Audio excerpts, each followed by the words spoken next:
नमस्कार दोस्तों, आप सभी का हमारे चैनल स्पिरिचुअल पाथवे धनु में स्वागत है। आज मैं आपको नाग पंचमी की कहानी सुनाने जा रही हूँ। प्राचीन काल में किसी नगर में एक सेठ जी रहते थे। उनके 7 पुत्र थे और सातों शादीशुदा थे। सातों पुत्रों की बहुओं में सबसे छोटी बहू सबसे ज़्यादा विदुषी, सुशील और संस्कारी थी। एक दिन सबसे बड़ी बहू ने सभी देवरानियों से कहा कि घर को लीपने के लिए पीली मिट्टी लेकर आते हैं। सभी बहुएं डलिया और खुरपी लेकर मिट्टी लेने चली गईं। जब बहुएं मिट्टी खोदने लगीं, तब वहां एक सांप निकला। बड़ी बहू उस सांप को खुरपी से मारने लगी, तो छोटी बहू बोली, मत मारो इसे, यह बेचारा तो निरपराध है। यह सुनकर बड़ी बहू ने सर्प को नहीं मारा। तब सर्प एक ओर जाकर बैठ गया। छोटी बहू ने सर्प से कहा, आप यहाँ से जाना मत, मैं अभी आती हूँ। ऐसा कहकर छोटी बहू सर्प के लिए दूध लेने चली गई। घर पहुंचकर वह अपने कामों में लग गई और सर्प को किया हुआ वादा भूल गई। अगले दिन जैसे ही उसे यह बात याद आई, तब वह दूध लेकर वहां पहुंची। उसने देखा सर्प वहीं बैठा है। सर्प को देखकर वह बोली, भैया मुझे माफ कर दो, मैं अपने कार्य में लगकर आपसे किया वादा भूल गई। सर्प बोला, मुझसे झूठ बोलने के लिए मैं अभी तुझे डस लेता, लेकिन तूने मुझे भैया कहा है, इसलिए मैं तुझे छोड़ रहा हूँ और आज से तुम मेरी बहन हुई। तुझे मुझसे जो चाहिए मांग ले। छोटी बहू बोली, भैया मेरा कोई नहीं है, मुझे एक भाई मिल गया, मुझे और कुछ भी नहीं चाहिए। बस जब भी मैं अपने भाई को पुकारूं, तुम चले आना। कुछ दिनों बाद सावन के महीने में सेठ जी की सभी बहुएं अपने अपने पीहर जाने लगीं और छोटी बहू से बोली, तेरा तो कोई पीहर ही नहीं है। यह सुनकर छोटी बहू बहुत रोई। तब एक मनुष्य का रूप धारण करके उसके घर कोई आया और बोला, मेरी बहन को भेज दो। तब सबने कहा, इसका तो कोई भाई नहीं है। वह बोला, मैं दूर के रिश्ते का भाई लगता हूँ। इस तरह विश्वास दिलाने पर घर के लोगों ने छोटी बहू को उसके साथ भेज दिया। रास्ते में उसने छोटी बहू को बताया, मैं तुम्हारा भाई सर्प हूँ, तुम्हें अपने साथ नागलोक ले जाने आया हूँ, तुम डरना मत, मेरी पूंछ पकड़ लो। छोटी बहू ने सर्प के कहे अनुसार ऐसा ही किया और वे नागलोक पहुँच गए। नागलोक के धन ऐश्वर्य को देखकर छोटी बहू की आंखें चकित रह गईं।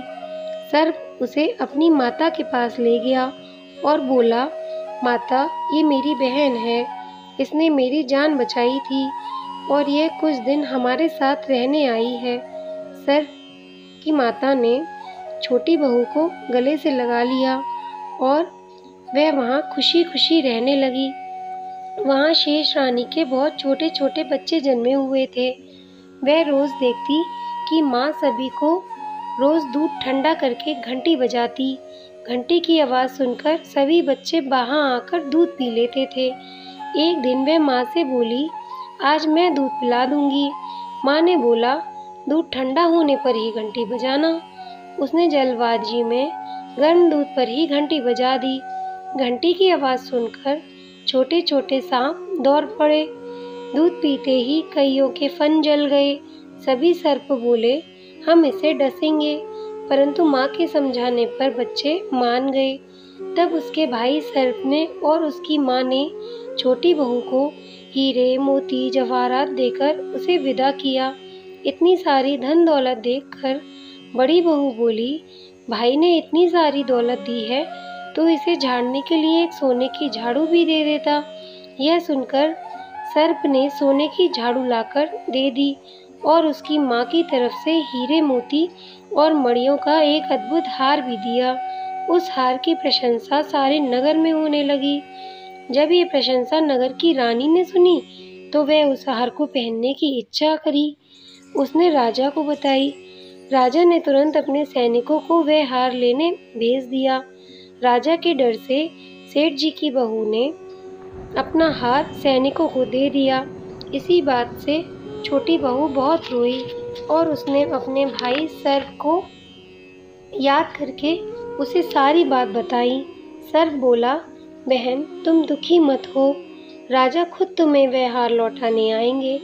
रानी ने जैसे ही वह हार पहना, वह हार सर्प बन गया और रानी ने डरकर वह हार फेंक दिया। यह देखकर राजा ने छोटी बहू को उपस्थित होने का आदेश दिया। सेठ जी ने स्वयं छोटी बहू को लेकर गए। राजा ने छोटी बहू से पूछा, तुमने क्या काला जादू किया है? छोटी बहू बोली, राजन मुझे क्षमा कीजिए, यह हार मुझे मेरे भाई ने दिया है। इतनी देर में वह नाग प्रकट हो गया। नाग बोला, यह मेरी बहन है, यह हार मैंने इसे दिया है। यह देखकर सभी ने नाग देवता को प्रणाम किया। क्योंकि उस दिन पंचमी तिथि थी, इसलिए उस दिन से नाग पंचमी का त्योहार मनाया जाता है। तभी से सभी स्त्रियां सर्प को अपना भाई मानकर उसकी पूजा करती हैं। जैसे नाग देवता ने उस बहू की लाज रखी, ऐसे ही सबकी रखना। कहानी सुनने व सुनाने वाले सब पर कृपा करना। अगर आपको वीडियो अच्छी लगी हो तो वीडियो को लाइक एंड चैनल को सब्सक्राइब करना ना भूलें। जय भोलेनाथ, जय नाग देवता।